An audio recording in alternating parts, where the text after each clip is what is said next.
로마 선교를 논할 때 로마의 복음이 어떻게 처음 들어갔는가라는 질문은 매우 중요합니다. 흥미로운 점은 신약 성경 어디에도 사도 바울이나 다른 사도가 로마 교회를 직접 개척했다는 기록이 없다는 사실입니다. 그럼에도 불구하고 로마 교회는 바울이 로마서를 기록하기 이전부터 이미 존재하고 있었으며 바울은 로마 성도들의 믿음이 온 세상에 알려지고 있다고 말합니다. 로마서 1장 7절에서 8절에 의하면 로마 교회가 사도들의 개척 이전에 이미 자생적인 신앙 공동체로 형성되어 있었음을 분명히 보여줍니다. 이 점을 종합해 볼 때 로마의 복음이 처음 전해진 경로는 공식적인 선교 파송이나 사도 중심의 계획된 개척이라기보다 흩어진 신자들을 통해 자연스럽게 확산된 결과로 이해하는 것이 가장 설득력이 있습니다. 사도행전 2장 10절에 보면 오순절 성령 강림 사건에 참여한 사람들 가운데 로마에서 온 유대인과 유대교에 입교한 사람들이 있었다고 기록합니다. 이들은 예루살렘에서 베드로의 설교를 직접 듣고 복음을 접했을 가능성이 매우 크며 이후 로마로 돌아가 자신들이 경험한 복음을 일상의 삶 속에서 나누었을 것으로 보입니다. 이러한 흐름은 로마 교회의 기원이 사도 중심이 아니라 순례자와 평신도를 통한 전파였을 가능성을 강하게 시사합니다. 또한 1세기 로마에는 상당한 규모의 디아스포라 유대인 공동체가 형성되어 있었고 해당을 중심으로 한 네트워크는 복음이 확산되기에 매우 적합한 환경이었습니다. 초기 기독교는 대부분 해당을 매개로 시작되었으며 예수를 메시아로 믿게 된 유대인들과 하나님을 경외하던 이방인들을 통해 복음은 자연스럽게 전파되었습니다.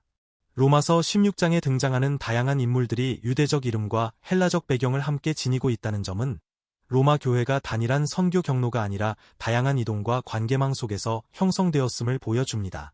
바울 자신의 증언도 이를 뒷받침합니다. 그는 로마서를 기록하면서 자신을 로마 교회의 창립자나 지도자로 소개하지 않았습니다. 로마서 1장 11절과 13절을 볼 때 그는 로마 성도들을 직접 만나 믿음을 견고하게 하기를 오래전부터 원해왔으나 여러 차례 길이 막혀 아직 방문하지 못했다고 말합니다.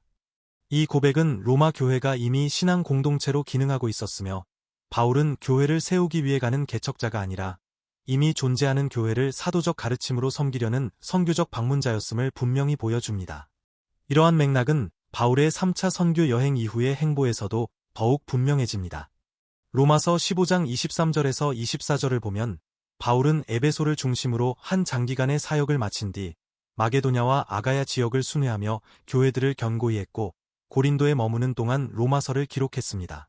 이 편지에서 그는 로마 방문에 대한 오랜 열망과 함께 로마를 서바나로 나아가는 선교의 전략적 거점으로 삼고자 하는 비전을 분명히 밝힙니다. 로마는 바울 선교의 출발점이 아니라 이미 존재하는 교회를 기반으로 세계 선교가 확장되는 연결 지점이었습니다. 이후 바울은 예루살렘으로 올라가 구제 헌금을 전달한 뒤 체포되었고 여러 차례의 재판 끝에 가이사에게 상소함으로써 죄수의 신분으로 로마에 이르게 됩니다. 겉으로 보기에 이는 선교 계획의 좌절처럼 보일 수 있었지만 사도행전은 이 여정을 하나님의 섭리로 해석합니다.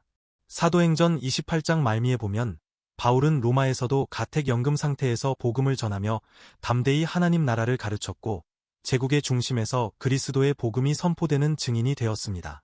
로마 선교의 의미는 여기서 더 확장됩니다. 초대교회 선교 역사에서 로마인을 향한 선교는 단순히 한 민족에게 복음을 전한 사건이 아니라 복음이 유대적 경계를 넘어 로마 제국 전역으로 확산되는 통로였습니다. 로마 제국은 광범위한 도로망과 통일된 행정체계, 헬라어와 라틴어라는 공용어를 통해 복음이 빠르게 전파될 수 있는 환경을 제공했습니다.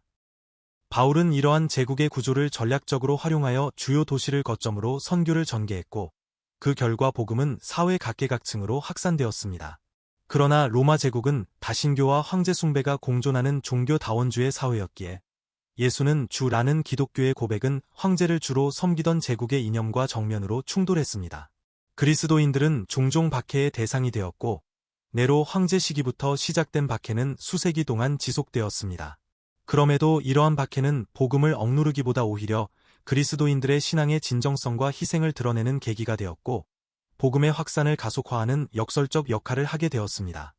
특히 사도행전 10장에 기록된 고넬료의 해심 사건은 로마인 선교의 중요한 전환점이 되었습니다. 로마 백부장이었던 고넬료는 이방인 가운데 최초로 성령을 받은 인물로 묘사되며 이 사건을 통해 교회는 이방인에게도 동일한 은혜가 주어진다는 사실을 분명히 인식하게 되었습니다. 이는 이후 예루살렘 공의회와 이방 선교 확장의 토대가 되었습니다. 시간이 흐르면서 초기 기독교 공동체는 로마 사회 안에서 점차 신뢰를 얻게 되었습니다. 그리스도인들은 박해 속에서도 도덕적 삶과 서로 사랑하는 공동체 정신, 사회적 약자를 돌보는 헌신을 통해 로마 사회에 깊은 인상을 남겼습니다. 이러한 삶의 증언은 결국 제국 전체의 인식을 변화시키는 힘이 되었고, 313년 밀라노 칙령을 통해 기독교는 공인 종교의 지위를 얻게 되었습니다. 이후 기독교는 제국의 중심 담론으로 자리 잡았고, 유럽 전역에 기독교 문명이 뿌리내리는 출발점이 되었습니다. 이처럼 로마 교회의 시작과 로마인 선교의 전개는 인간의 치밀한 전략만으로 설명될 수 없는 역사였습니다.